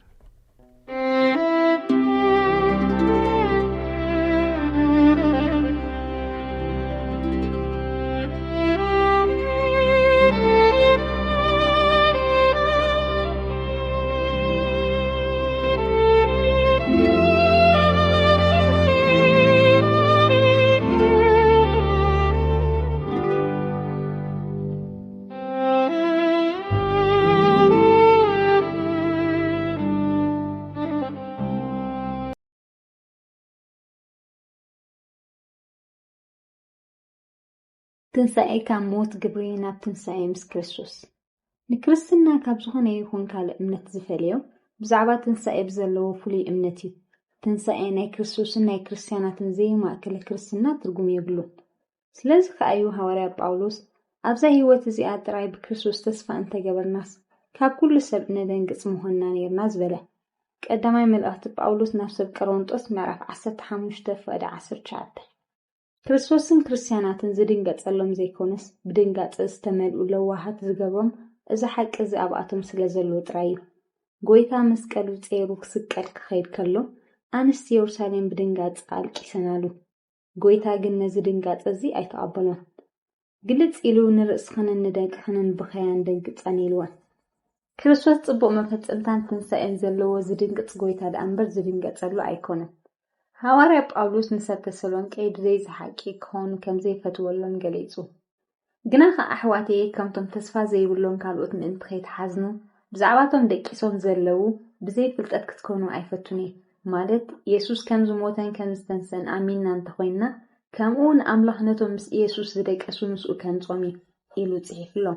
قدامي ملأخت باولوس نفس تسالونكي معرف 4 فقد 13 ኣብ ዘመን ኦሪት ዝነበሩ ቅዱሳን ከይተረፉ ኣብዚ ሓቂ ዝተመስረተ ህይወት ከም ዝነበሮም ቃል መጽሓፍ ቅዱስ የረጋግጸልና እዩ። አብርሃም ንይስሐቅ ወዱ ክስውኦ ፈቃደኛ ዝኾነ ብዘይ ምክንያት ኣይነበረን። ነቲ ሽዑ ንሱ ዝፍጽሞ ዝነበረ ዘይንቡር መስዋዕቲ ዘይኮነስ ነቲ ዳሕራይ ዝፍጸም ንዝእዘዝዎ ዝተዳለወ ንቡር ትንሣኤ ስለ ዘማዕለወ ጥራይ እዩ። ኣብ መልእኽቲ ናብ ሰብ ዕብራውያን ምዕራፍ 11 ፍቅዲ 17 ክሳብ 19 ኣምላኽ ካብ ምውታት ድማ ከተንስኡ ከም ዝከኣሉ ሓሲቡ ካብ እውን ብምሳሌ መሊሱ ረኸቦ ይብለና። አልዓዛር ሜቱ ራብዕቲ ኣብ ዝገበረሉ እዋን ክትንስኡ ኢሉ ዝሓሰበ ኣይነበረን። ጎይታ ምስ መጸ ግና ናይ ትንሣኤ ሓሳብ ኣብ ኣእምሮ ማርታ ኣልጢፉ ተሳእለ። በታ ድሕረወይቲ መዓልቲ ክትንስእ ምዃኑ ተኣሚና። ጎይታ ንኸተንስእ ቀዳመይቲ ወይ እውን ድሕረይቲ መዓልቲ ክብል ኣየድልየን እዩ። ብዘመን ትንሣኤ ዘይትንስእ ሰብ ከም ዘይህሉ ኣርጊጽና ካፍለጥና ኣስዒብና ንሓቱ ዝግባአና ቀንዲ ሕቶ ኣሎ። ንሱ ከዓ ድሕሪ ትንሣኤ ቦታና ኣበዩ ዝብል ሕቶ እዩ። ገሊኡ ናብ ሓጎስ ገሊኡ ከዓ ናብ ስቃይ ክትንስእ። ከምቲ ንትንሣኤ ዝናፍቕ ሰብ ዘሎ ብኣንጻሩ ገሊኡ ሰብ ዘይምትንሳእ ዝሕሾ ክህልዩ። ምክንያቱ ካብታ ብሓውን ብምሕርቃም ስንን ዝነብራ ናይ ስቃይ ቦታ እታ ናይ መቃብር ናብራ ኣዝያ ስለ ትሕሾ እዩ። ክቡር ኣንባቢ ንስኻ ምስ እትንስኣ ኣበይ ማእትኻ እዚ ሕቶ ንኽትምልስ ግድን ክሳዕ እታ ናይ ትንሳኤ ግዜ ክትጸንሕ ኣየድልየካን እዩ። ሕጂ ኣብዛ ዘለኻያ ሰዓት ቦታኻ ክትፈልጥ ዝከኣል እዩ። እታ ቦታኻ እንተፈሊጥከያ ንትንሳኤ ወይ ክትብህጋ ወይ እውን ዘይክትብህጋ ትኽእል ኢኻ። ክልተ ዓይነት ሞት ከም ዘሎ ክልተ ዓይነት ትንሳኤ ከዓ ኣሎ። እቲ ቀዳማይ ሞት መንፈሳዊ ሞት እዩ። እዚ መንፈሳዊ ሞት እዚ ዋላ ብስጋ ብሂወት ከለኻ ክትሞቶ እትኽእል ሞት እዩ። ዋላ ብመንፈስ ብሂወት ዘለኻ እናመሰለካ እኳ መንፈሳዊ ሞት ዝሞትካ ክትከውን ትኽእል። ከምቲ ንመራሒ ናይ ሳርዴስ ቤተክርስትያን ኣነ ንግብረኻ እፈልጦ ኣለሁ ህያው ተባሂልካ ትስማዕ ኣለኻ ግና ከምውት ኢኻ ዝተባህለሉ ንሕና ንገዛእ ርእስና ኮነ ሰባት እውን ንዓና ህያው እናበሉና ከለው ኣምላኽ ብመንፈስና ከም ምውታት ክፈልጠና ይከኣል እዩ። ራእይ ዮሃንስ ምዕራፍ 3:1-2 ህያው ግብሪ ዘለዎ ጥራዩ ብመንፈስ ህያው ክኸውን ዝኽእል እቲ ብሞት ግብሪ ዝመላለስ ከዓ ብመንፈስ ሞት እዩ። ስለዚ ሓደ ሰብ መንፈሳዊ ሞት ድዩ ዘለዎ ወይስ መንፈሳዊ ህይወት ክፈልጥ እንተደልዩ ብዓይኒ ናቱ ዘይኮነስ ንህይወቱ ብዓይኒ ኣምላኽ ክርያ ይግብኦ። እቲ ካልኣይ ዓይነት ሞት ከዓ እቲ ብስጋ እንሞቶና መቃብር ዝመርሐና ሞት እዩ። እዚ ዓይነት ሞት እዚ ብሰንኪ ኣዳማዊ ሓጢኣት ዝመፀ ሞት እዩ። እዚ ሞት እዚ እንስሳታት እኳ ይሞትዎ እዮም። እቶም ብመንፈስ ህያዋን ዝኾኑ ሰባት ነዚ ናይ ስጋ ሞት ከም ድቃስን ከም ምቕንጣት ድኳንን እዮም ዝርድእዎ። ብፍላይ እቶም ኣብዛ ምድራዊት ህይወቶም ክፍጽምዎ ዝግብኦም ኩሉ ፈጺሞም ዝወድኡ ኩሎም ነዛ ናይ ስጋ ሞት ይብህግዋ እዮም። ናብ ዝሓሸን ዝዓበየን ህይወት እተሰጋግር ድልድል ገይሮም ይርእይዋ። ከም ረብሓ እምበር ከም ወፃዕ ክርእይዋ ኣይኮነሎምን እዩ። እቶም ነታ እትመጽእ ህይወት ዘይተዳለዉ በታ እትመጽእ ትንሳኤ ዝግድኡ ደኣ እምበር ዘይጥቀሙ ሰባት ግና ነዛ ናይ ስጋ ሞት ከም ጉድ ይፈርሕዋ። ስለዚ ኣብዛ ምድራዊት ህይወቱ ካብ ሞት ግብሪ ተንሲኡ ብህያው ግብሪ ዝነብር ሰብ በታ ድሕሪት ትንሳኤ ናብ ዓብይ ሓጎስ ከኣቱ እዩ። ዓስቢ ናይቲ ብስውር ኮነ ብግህድዎ ዝገበሩ ሰናይ ግብሪ ብትንሳኤ ጻድቃን ክፍደ እዩ። ነቶም ኣብዛ ዓለም ከለው ንዝጸገሞም ሰባት ከርህውሎምን ክረድእዎምን ንዝተረኽቡ ኩሎም ጎይታ ኣብታ ካልአይቲ ትንሳኤ ኣቱም ናይ ኣቦይ ብሩኻት ንዑ እቲ ካብ ምስራት ዓለም እተዳለወልኩም መንግስቲ ውረሱ እናበለ ናብ ሓጎስ ጎይትኡ ከእትዎም እዩ። ወንጌል ማቴዎስ ምዕራፍ 25:31-46 ብሰናይ ግብሪ ዝሃብተምና ሰባት ክንከውን ካብ ገዛእ ርእስና ክንፍጽሞ ኣይከኣልናኒ። ምክንያቱ ኣብ ስጋና ሰናይ ከም ዘየልዎ ቃል እግዚኣብሔርን ተመክሮና እናረጋጊጽልና እዩ። መልእኽቲ ጳውሎስ ናብ ሰብ ሮሜ ምዕራፍ 7:18-19 ቀዳማይ መልእኽቲ ጳውሎስ ናብ ሰብ ቆሮንጦስ ምዕራፍ 15:50 ስለዚ ከኣዩ ዳዊት ንእግዚኣብሔር ንስኻ ጎይታ ኢኻ ብዘይ ንስኻ ሰናይ የብለይን ኢለዮ ዝበለና። መዝሙር ዳዊት ምዕራፍ 16:2 ሰናይና ምእንቲ ክዓዝዝ ኣብቲ ርስቲ ቅዱሳን ከዓ ግደ ምእንቲ ክህልወና ኣብቲ ሰናይን ሰናይ ዝገብርን ኣምላኽ ክንጸንዕ ይግባአና። ሰናይና ምእንቲ ክዓዝዝ ኣብቲ ርስቲ ቅዱሳን ከዓ ግደ ምእንቲ ክህልወና ኣብቲ ሰናይን ሰናይ ዝገብር ኣምላኽ ክንጸንዕ ይግባአና። መገዲ ሰብ ካብ ርእሱ ከም ዘይኮነ እቲ ዝመላለስ እውን ስጓሚኡ ከኣና ዓቕሚ ከም ዘይብሉ እፈልጥ ኣለኹ ዝብል ከም ዝተጻሕፈ ንሕና ነዚ ሓቂ እዚ ተኣሚንና ናብቲ ስጉምትና ኣቕኒዑ ናብ ትንሳኤ ጻድቃን ከብጽሓና ዝኽእል ኣምላኽ ገጽና ክንመልስ ይግባአና። ትንቢት ኤርምያስ ምዕራፍ 10:23 ጎይታ ንብዙሓት ዝተኣመንዎ ሰባት ናብ ጽድቂ ኣብጽሒዩ። በዓል ጳውሎስ ይዋ ኣነ ምጉዱር ሰብ ካብዚ ናይ ሞት ስጋ መን ኮን ከድሕነኒ እዩ ኢሎም ኣብ ዝገዓሩሉ ግዜ ንምረቶም ከም ቅጽበት ዓይኒ ናብ ምስጋና ዝለወጥ ኣምላኽ እዩ። መልእኽቲ ጳውሎስ ናብ ሰብ ሮሜ ምዕራፍ 7:24-25 ሐዋርያ ጳውሎስ ባዕሉ ንሰብ ኤፌሶን ንስኻትኩም ቀደም ከም ንብረት እዛ ዓለም እዚኣ ከምቲ መንፈሱ ሕጂ ኣብቶም ደቂ ዘይምእዛዝ ዝገብር ዘሎ ሓለቓ ስልጣን ኣየር ዝተመላለስኩም ብበደልኩምን ብኣበሳኹምን ምውታት ዝነበርኩም ንዓኻትኩም ህያዋን ገበረኩም። ንሕና ኩላትና ከዓ ነቲ ናይ ስጋን ናይ ሓሳባትን ድሌት እናገበርና ቀደም ብትምኒት ስጋና ንሳታቶም ንነብር ነበርና። ከምቶም ካልኦት ብባህሪና ደቂቆት ከዓ ነበርና። ግና እቲ ብምሕረት ሃብታም ዝኾነ ኣምላኽ ምእንትታ ብኣ ዘፍቀረና ዓባይ ፍቅሩ ንዓና ብበደልና ምውታት ከለናስ ምስ ክርስቶስ ህያዋን ገበረና ኢልዎም ኣሎ።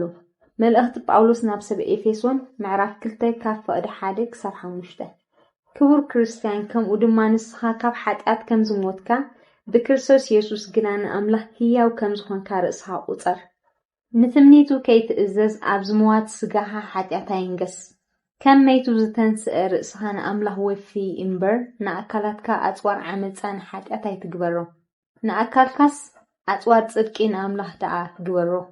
መልእኽቲ ጳውሎስ ናብ ሰብ ሮሜ ምዕራፍ 6 ካብ ፍቕዲ 11 ክሳብ 14 ክርስቶስ ሓንሳእን ንኩሉ ግዜን ካብ ሓጢኣት ሞይቱ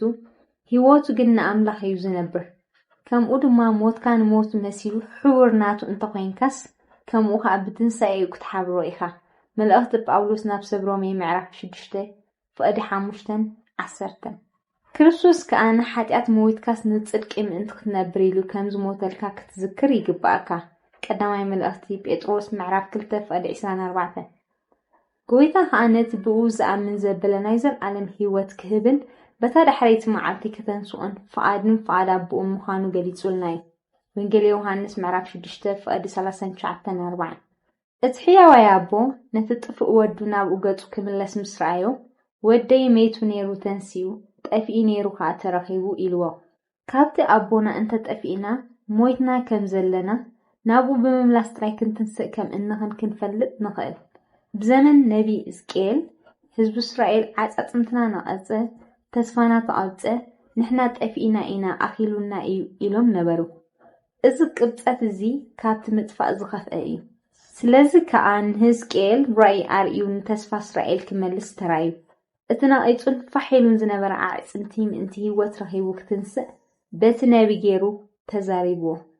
ቃል እግዚኣብሔር ወይ ትንቢት ምስ ተነግረ ደሃይ ኮነ ፍንሕንሕ ኮነ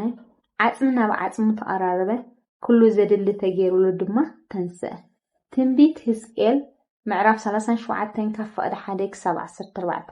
ስለዚ ተስፋ ዘይብልና ካብ ሞት ግብርና ተንሲእና ብህያው ግብሪ ክንነብር ዘይንኽእል ኣብ ዝመስለና ግዜ እኳ ኣምላኽ ንዓና ዝኸውን ተስፋ ኣለዎ። ናይ ክርስቶስ እንተኮይንና ጥራዩ እዚ ተስፋ እዚ ዝህልወና። ከምቲ ቃል እግዚኣብሔር ዝገልጸልና ከዓ እቶም ናይ ክርስቶስ ዘበሉ ነቲ ስግኦም ምስ ናይ ፍትወትን ትምኒትን ሰቂሎሞ እዮም። መልእኽቲ ጳውሎስ ናብ ሰብ ገላትያ ምዕራፍ 5 ፍቕዲ 24 ንሕና ከዓ ከም ናይ ክርስቶስ ሰባት መጠን ፍትወትናን ትምኒትናን ኣብ መስቀል ሰቂልና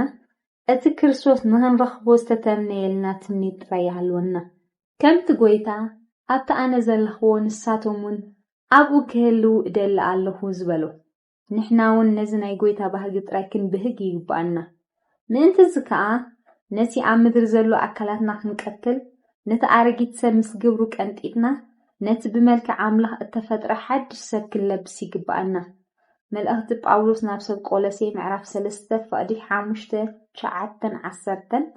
መልእኽቲ ጳውሎስ ናብ ሰብ ኤፌሶን ምዕራፍ 4 ካብ ፍቕዲ 21 ክሳብ 24 እዚ ናይ ሕጂ ትንሳኤና ከዓ ናብ ዝሓሸን ዝዓበየን ካልኣይን ናይ መወዳእታን ትንሳኤ ከብቅዓና እዩ። ኣብ ቀዳማይ ትንሳኤ ዕድል ዘለዎ ብፁዕን ቅዱስን እዩ። ናይ ኣምላኽን ናይ ክርስቶስን ካህናት ክኾኑ ምስኡን 1000 ዓመት ክነግሱ እዮም እምበር እቲ ካልኣይ ሞት ኣብዚኣቶም ስልጣን የብሉን።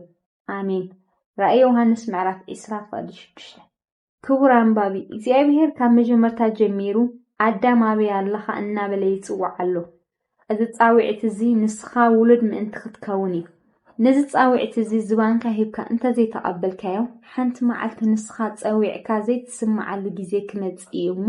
ንነፍስኻ ክትምርምራ ይግባእካ እዩ። ስለዚ ድምፂ እግዚኣብሔር ሰሚዕካ ካብ ሞት ግብሪ ተንሲእካ ኣሰርኣሰሩ ስዒብካ ናብ ዘለዓለም ሓጎስ ምእንቲ ክትኣቱ ሕጂ ህይወትካ ንኣምላኽ ክትውፊ ሓጢአተኛ ምዃንካ ተኣሚንካ ብፍቓድ ኣምላኽ ንኽትመላለስ ክትውስን ጎይታ ይምዕደካ ኣሎ።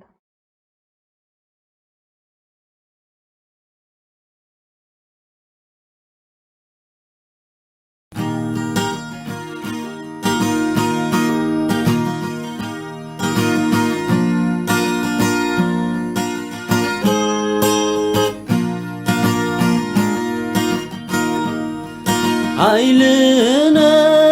وتولنا وموجسنا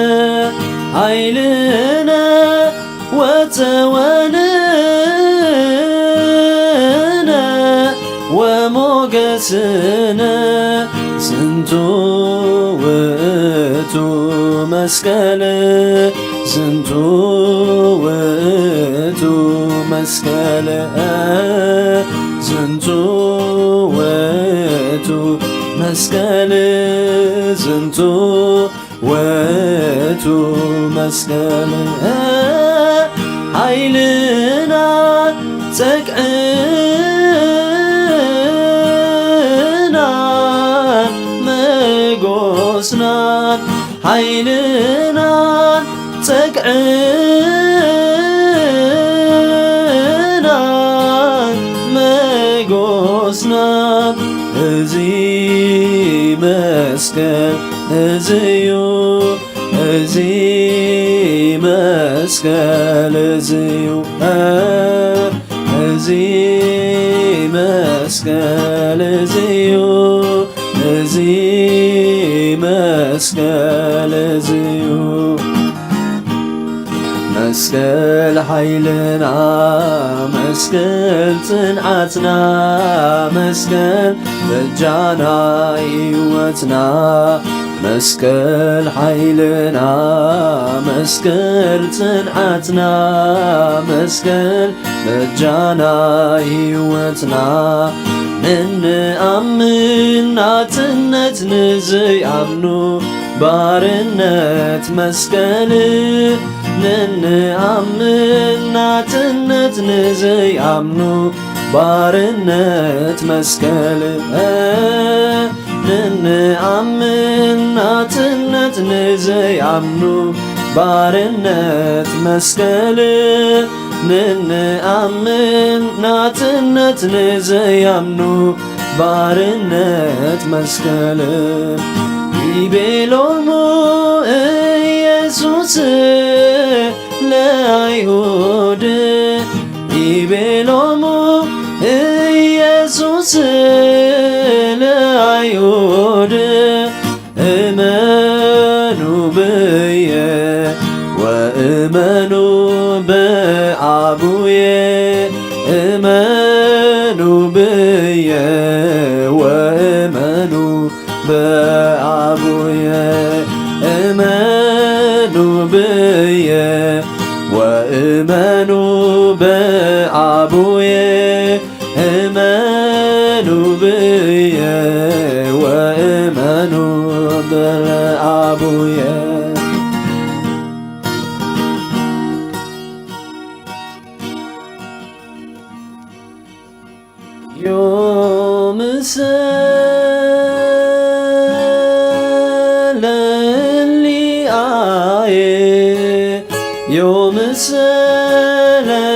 ዮምሰለሊአየ አበር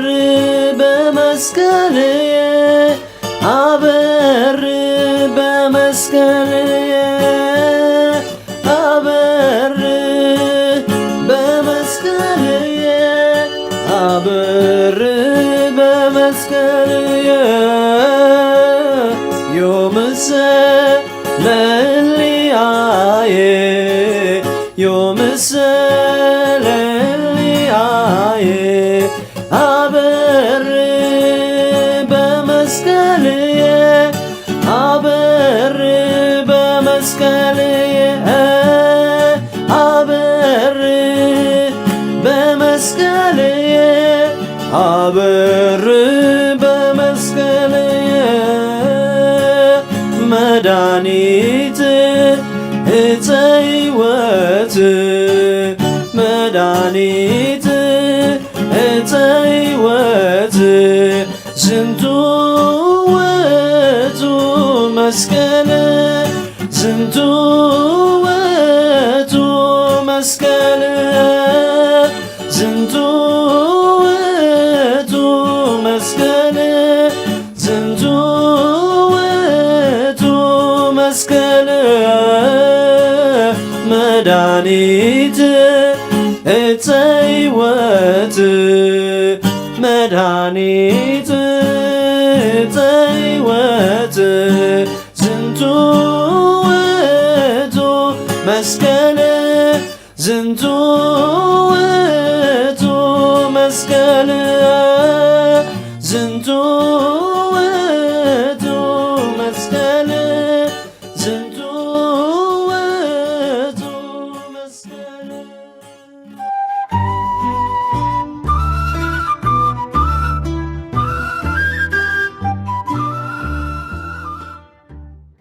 እግዚአብሔር ብኩሉ ንሰናይና ዝድግፍ ኣምላኽ እዩ። እቲ ዘድልየካ መሰረታዊ ነገር ክውሕደካ ከሎ ቀልጢፍካ ክትረኽቦ እትጽበዮ ንምርካቡ ግዜ ክነውሓካ ከሎ ዝነበረካ ክትስእኖ ከለኻ ኣዝኻ ኢኻ እትጭነቕ ምቕባሉ ትስእን ንኣምላኽ ምምስጋን ድማ ሓይሊ ይውሕደካ። ኣብ መጽሓፍ ቅዱስ ኣምላኽ ንሒደት ከብዝሕ ንዝረሓቐ ከቕርብ ትጽቢት ኣብ ዘይግበሮ ዓበይቲ ተኣምራት ክገብር ንሞት እኳ ከም ህያው ገይሩ ክጽውዕ ዓንቢብናን ተማሂርናን ምሂርናሉን ክነስና ኣባና ምስ በጽሐ ዝሰርሕ ኮይኑ ዘይስማዓና ውሕዳት ኣይኮንናን። ግናኸ ነዚ ከምዚ ዓይነት ፈተና ንኽንሰግሮ ነቲ ኣቐዲምና ዝሰማዕናዮ ቃል ክንጥቀመሉ የድሊ። ንጉስ ዳዊት ነቲ ኣቐዲሙ በብግዚኡ ኣምላኽ ዝተዛረቦ ቃል ኣብ ልቡ ይዓቕሎ ስለ ዝነበረ ንኹሉ ዘጋጥሞ ዝነበረ ብዙሕ ዝዓይነቱ ናይ ህይወት ፈተና ንኣምላኹ ከይበደለ ብትዕግስትን ብጽድቅን ክሰግሮ ክኢሉ እዩ። መዝሙር ዳዊት ምዕራፍ 119 ፍቕዲ 11 ኣዴና ቅድስቲ ድንግል ማርያም ነቲ በብግዚኡ ዝንገራ ዝነበረ ቃል ኣብ ልባ ተዋህልሎ ስለ ዝነበረት በቲ ኩሉ ዘጋጥማ ዝነበረ ከቢድ ፈተናታትን ናይ ወዳ ስቅያትን ሞትን ከይተዓንቀፈት ብብፅና ብጽድቅን ኣገልግሎታ ፈጺማ እያ። ክቡራት ህዝቢ ኣምላኽ እቲ በብእዋኑ እንምሃሮ ቃል እምነትና ክትፍተን እንከላ ነቲ ቃል ክንነብረሉ ንዕኡ ብምእዛዝ ድማ ንኣምላኽ ከነኽብሮ እምበር ፍልጠት ኮይኑ ኣብ ርእስና ክኽዘን ኣይኮነን። ስለዚ ሎሚ ብሓዘን ብስእነት ብሽግር ካልእ ዓይነት ፈተናን ክንሓልፍ እንከሎና ከም ቃሉ ኣምላኽ ንኹሉ ናብ ሰናይ ከም ዝልውጦ ግብራዊ እምንቶ ክህልወና ይግባእ። እግዚኣብሔር ኩሉ ዝኽእል ልኡላዊ ኣምላኽ ስለ ዝኾነ ኣብ ዘይንቡር ነገራት ንቡር ዝገብር ብዘይትጽበይዎ መገዲ ድማ ድሌት ባሮቱ ዝመልእ ኣምላኽ እዩ። መጽሓፍ መሳፍንቲ ምዕራፍ 14 ፍቕዲ 14 መጽሓፍ ቅድስና ኣምላኽ ንምረት ናብ መቐረት ንሒደት ናብ ብዙሕ ንሞት ናብ ህይወት ዝልውጠሉ ህያው ታሪኽ ዝመልአ መጽሓፍ እዩ። ንሎሚ ግና ነዚ እንብሎ ዘለና ሓሳብ ንምድጋፍ ካብ ናይ ናእሚ ታሪኽ ሓደ ሓሳብ ክንርኢ ኢና። ስድራ ቤት ኤሊሜሌክ ክትስደድ ፍቓድ ኣምላኽ ድዩ ነይሩ? ተዓጊሶም ምብጻሕ ኣምላኽ ድዮም ክጽበዩ ነይርዎም? ወይስ ከምቲ ብዙሓት ናይ ኣምላኽ ሰባት ዝገብርዎ ንግዚኡ ህይወቶም ንምድሓን ክስደዱ ነይርዎም ዝብሉ ሕቶታት ንግዚኡ ንጎኒ ገዲፍና ዝስዓቦም ምሕረት ኣምላኽ ንርአ። ኣሰራርሓን ምሕረትን ኣምላኽ ኩሉ ግዜ እዩ ዝሕድሰካ። ድሕሪ ነዊሕ ዘመናት ንዝመጽእ መድሓኒ ማለት ኣብ ወለዶ ኢየሱስ ክርስቶስ ምእንቲ ክቁጸሩስ ናእሚ ኣቐዲማ በይና ተረፈት። ህይወት ናእሚ ካብ መቐረት ናብ ማራ ተቐየረ። ሩት ዘገርም ጽንዓትን ፍቕርን ኣርኣየት። እዚ ኩሉ ኣብ ግዚኡ መሪር ኩነታት ነበረ። ነቲ ኩሉ ዝኽእል ኣምላኽ ግና ብምኽሩ ናብ ሰናይ ለወጦ። መልእኽቲ ጳውሎስ ናብ ሰብ ሮሜ ምዕራፍ 8 ፍቕዲ 28 ናእሚ ኩሉ ዓይነት እትባረኸሉ ወይ ካብ ሽግራ እትወፀሉ ኣማራፅታት ተወዲእዋ ንህይወታ ማራ ኢላ ክትሰምያ እንከላ እቲ ሰብ ምስ ወድአ ዝጅምር ካብ ዝኾነ ዓይነት ፈተናን ሽግርን መውፅኢ ዘለዎ ኣምላኽ ግና ልዕሊ ትፅቢት ሰብ ብዝኾነ መገዲ ባሪኽዋ እዩ። ስለዚ ከኣዩ ኣብ ዘዳግም ምዕራፍ 32 ፍቕዲ 36 ሓይሎም ከም እተወድአ እተዓፅወን እተሓድገን ከምዘየልቦ ድማ ምስ ረኣየ እግዚኣብሔር ንህዝቡ ክብይን እዩ እሞ ንባረቱ ከዓ ክርሕርሓሎም እዩ ዝብለና። እቲ ቀዳማይ ወራሲ ወይ መቕርብ ነዚ ከምዚ ዓይነት ፍሉይ ናይ ኣምላኽ በረኸት ክሪኦ ኣይከኣለን። እቲ ርሑቕ ዝነበረ ግናኸ ክፉታት ዓይንቲ ዝነበርኦ ቦኣዝ ግና ንሩት ብምውራሱ ምብልሻው ምድሩ ዘይኮነስ ዝተባረኸ ዘርኢ ኣምላኽ ከም ዝረክብ እዩ ኣስተብሂሉ። ስለዚ ክቡራት ህዝቢ ኣምላኽ ኣብ ቤት ኣምላኽ እናነበርና ከም ሰብ ኤማሆስ ወይ ከም ማርታ ነቲ ዝገጥመና ናይ ህይወት ፈተና ዘይኮነስ ከም ነቢ ኣምባቆም ናብቲ ኩሉ ዝኽእል ካብ ዝኾነ ዓይነት ፈተና ሰናይ ነገር ክወፅእን ንሰናይና ዝድግፍን ኣምላኽ ክንጥምት ይግባአና። መጽሓፍ ኣምባቆም ምዕራፍ 7 ካብ ፍቕዲ 7 ክሳብ 8 መልእኽቲ ዕብራውያን ምዕራፍ 12 ፍቕዲ 3 ነስተውዕል ኣምላኽ ኣባና ወይ በኣና ዓበይቲ ነገራት ንክገብር ኣብቲ ተስፋ ዝተቆርጾ ነገራት ከኣልነቱ ኣሚንና ብኡ ተስፋ ምስ እንገብርን ናብኡ ምስ እንጥምትን እዩ። ኣብ ትሕቲ ዝኾነ ዓይነት ኩነታት ኣብ ኣምላኽ ተስፋ ክንገብርን ንዕኡ ብእምነት ከነመስግንን ሰናይ እዩ። ምክንያቱ ንሱ ልዕሊ ዓቕምና ክንፍተን ኣይሓድገናን እዩ። ቀዳማይ መልእኽቲ ጳውሎስ ናብ ሰብ ቆሮንጦስ ምዕራፍ 10:13 ኣምላኽ ይደግፈና ኣሜን።